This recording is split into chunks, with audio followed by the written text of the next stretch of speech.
Welcome back into the Rowdy Studio, everybody. I'm Stephen Levine from NASCAR Illustrated. This is Tom Vandervoort from Sporting News. And we, not we literally, but we, the global NASCAR we, are headed to Bristol. Fourth race of the season, fourth different track type that we're going to, a highly banked short track. What do you expect to see out of these Gen 6 cars at Bristol? Well, it's not so much the cars, I think, as it is the racetrack, because they ground the thing. Last year, we had one groove racing again, more or less at Bristol. Well, I'd say one and a half, because you got the middle groove and the top groove now. Middle schmiddle. I mean, look, ironically, they were trying to take away the high groove and put everyone back on the bottom like it used to be. But for now, guys seem to be faster around the top. I don't know how long that's going to last, right? Because it could change. These tracks change when you do that to them. They change more quickly at the beginning. So I'll be interested to see what happens. But I do feel like we're going to have a tighter race. We saw more tempers flare. We saw the old Bristol dynamic, which is early in the race, a lot of action. Late in the race, a lot of action. You try desperately to stay on the lead lap here because you don't want to go a lap down early. You just want to stay on the lead lap to the last 100 laps and then see what you got. So I think we saw that last time. I think we'll see it again. And I think you're right. The Gen 6 car isn't going to mean a hell of a lot, only because aerodynamics don't mean a hell of a lot. And they mean something. Something, but you know, it's not an aero track. So what we saw last race at Bristol is probably similar to what we're going to see this week at Bristol, despite the new car. You know, you mentioned the new surface, and one of the things we've been chasing at Bristol from time to time over the past couple of years is the right tire pack. Yes. Remember, we had that tire issue a few races ago where they had to bring new tires in overnight. So that's going to be interesting to see as well, especially given some of the question marks that might still be out there about how this track really drives. You know, and the interesting thing to me about this race car is how it might long-term affect the tires that we're able to put on the race car. I think it was an issue with the car we just left, what we used to call the car of tomorrow. And that Gen 5. Yeah, and that limited, I think, the tires that you could bring to the racetrack.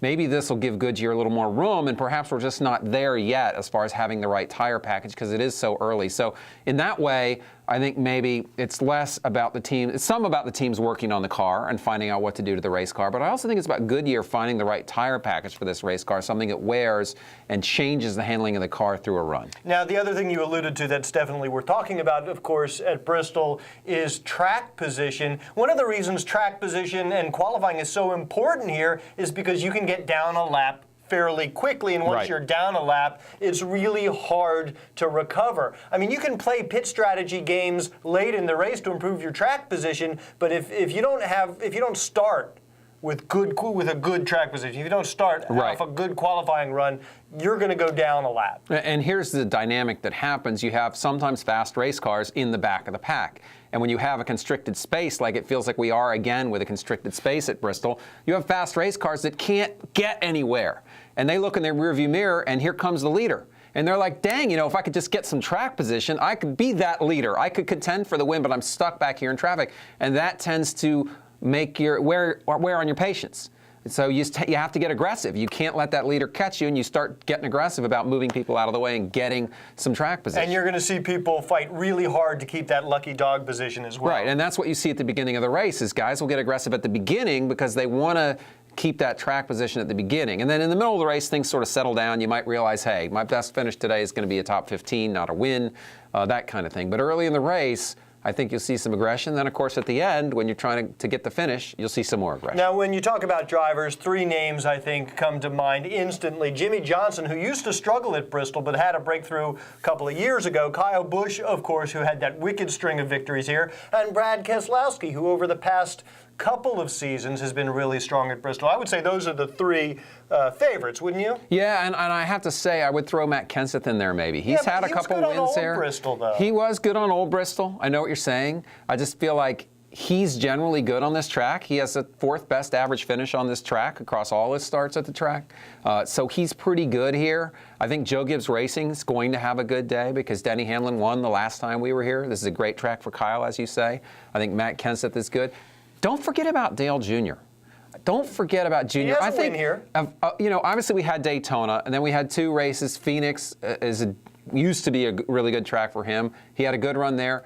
Downforce stuff, you don't think about Dale Jr. Had a good run at Vegas.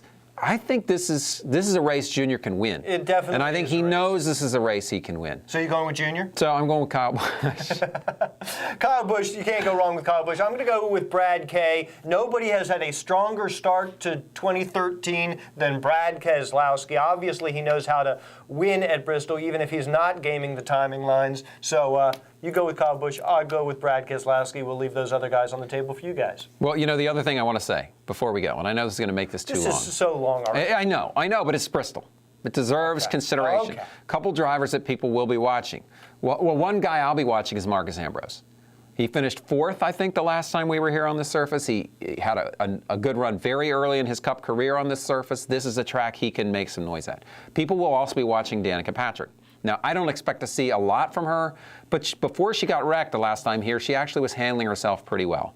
So I'll be interested to see how she does here, if it's one of those races, it's like Vegas, where you go a lap down, you go another lap down, you go another lap down, or if she handles herself a little better on this surface just due to maybe a comfort level. You just had to get Danica in there. Did. You've talked about Danica and Dale Jr. now. We can put this story on the Danica story now, or this video on the Danica story now. All right, that's time. I'm Steven. Thanks for watching, guys.